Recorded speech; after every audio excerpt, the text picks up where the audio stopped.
Hi hello കൂട്ടുകാരെ, ഇന്നത്തെ വീഡിയോയിൽ ഞാൻ ഉൾപ്പെടുത്തിയിട്ടുള്ളത് ഞാൻ ചെയ്തിട്ടുള്ള ഹെന്നയുടെ കൂട്ടും അതുപോലെ തന്നെ ഹെന്ന അപ്ലൈ ചെയ്തതും അതുപോലെ കരാട്ടിൻ്റെ അവസാനത്തെ ഒരു റിസൾട്ടും കൂടിയാണ് ഇന്നത്തെ വീഡിയോയിൽ ഞാൻ ഉൾപ്പെടുത്തിയിട്ടുള്ളത്. അപ്പോൾ ഹെന്ന ഞാൻ മിക്സ് ചെയ്യുന്ന സമയത്ത് എപ്പോഴും അമ്ലയും കൂടെ ചേർക്കാറുണ്ട്. ആംല അതായത് നെല്ലിക്കപ്പൊടിയും മൈലാഞ്ചിപ്പൊടിയും, പിന്നെ ഞാൻ ചേർക്കുന്നത് ഒരു സ്പൂണ് തൈര്, എഗ്ഗ് വൈറ്റ്, അങ്ങനെയൊക്കെ ചേർക്കാറ്.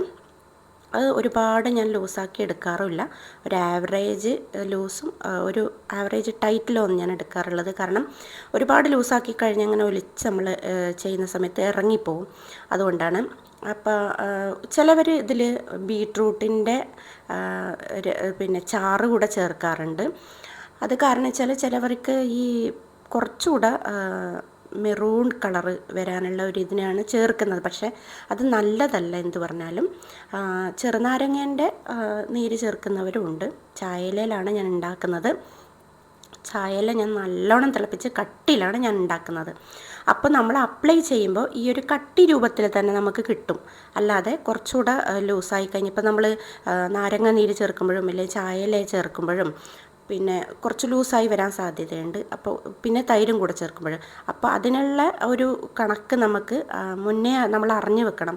എന്നാൽ അതിൻ്റെ കണക്കിന് ആയിട്ട് നമുക്ക് കുറച്ചുകൂടെ കട്ടിയിലായിട്ട് ഇങ്ങനെ നിർത്താൻ പറ്റുള്ളത്. കട്ടിയിലുണ്ടായാലും മാത്രമേ പിന്നെ നമ്മൾ ഇച്ചിരി വേണമെങ്കിൽ നമുക്കൊരു തുള്ളി കൂടെ വെള്ളം ചേർക്കാവുന്നതാണ്. ഇത് ഞാൻ കരാട്ടിയും ചെയ്തിട്ടുള്ള അതിൻ്റെ അവസാനത്തെ റിസൾട്ടാണ്. ഹെയർ നല്ല സ്മൂത്തി ആയിരിക്കുന്നതാണ്. പിന്നെ ഒരുപാട് ഹെന്ന അപ്ലൈയും കരാട്ടീൻ്റെ ഒക്കെ വീഡിയോസ് ഉള്ളതുകൊണ്ട് ഞാനത് മൊത്തമായിട്ട് ഞാൻ എടുത്ത് ഇട്ടിട്ടില്ല.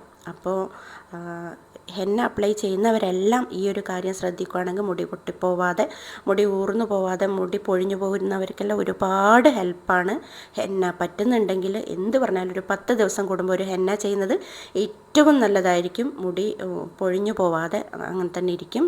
അതുപോലെ കെരാട്ടിൻ ചെയ്ത് കഴിഞ്ഞാൽ സ്മൂത്തി ആയിട്ട് അങ്ങ് ഹെയർ അങ്ങ് നിൽക്കും. ഒരു കെരാട്ടിനും അതുകൂടെ ഒരു യൂ കട്ടുമാണ് ഞാനിതിൽ ഉൾപ്പെടുത്തിയിട്ടുള്ളത്. അപ്പോൾ ചെയ്ത കുട്ടിക്ക് നല്ല ഹാപ്പിയായി. അപ്പം എന്നോട് പറയുമായിരുന്നു. അപ്പോൾ ഞാൻ ഫുള്ള് വീഡിയോ ഇടാത്തത് അതുകൊണ്ടാണ്. കാരണം ഒരുപാട് വീഡിയോസ് ഇതിനെക്കുറിച്ചിട്ട് വന്നിട്ടുണ്ട്. പിന്നെയും ഞാനതും ഇട്ടിട്ട് നിങ്ങളൊന്ന് വെറുപ്പിക്കണ്ടല്ലോ വിചാരിച്ചിട്ടാണ് ഞാൻ അതിൻ്റെ അവസാനത്തെ ഒരു റിസൾട്ട് ഇട്ടേക്കണത്. ഇനിയിപ്പോൾ എനിക്കൊരു ചെറിയൊരു കളറിങ്ങും കൂടെ ഉണ്ട് ഇതിന്. അപ്പോൾ അതിൻ്റെ വീഡിയോ ഞാൻ അടുത്ത ആഴ്ച എന്തായാലും ഇടുന്നതായിരിക്കും. ബർഗൻഡിയാണ്, ഇതേ കുട്ടിക്ക് തന്നെയാണ് ബർഗൻഡിയാണ് ഉദ്ദേശിച്ചത് അവൾ. അപ്പോൾ ഇവളെന്ത് വർക്ക് ചെയ്യുന്നുണ്ടെങ്കിലും എന്നോട് ചെയ്യിക്കാറ്. അപ്പോൾ അവൾക്ക് അതിൻ്റെ ഒരു ഫിനിഷിങ് ഫോട്ടോ എടുത്ത് ഞാൻ കാണിച്ചു കൊടുത്തപ്പോൾ അവൾ നല്ല ഇഷ്ടമായി പറഞ്ഞു. അപ്പോൾ നിങ്ങൾക്കും ഇഷ്ടമായാൽ ഒന്ന് ലൈക്ക് ചെയ്ത് സബ് ചെയ്ത് സപ്പോർട്ട് ചെയ്തോളൂ. ഇത്രയേ ഉള്ളൂ. Bye bye.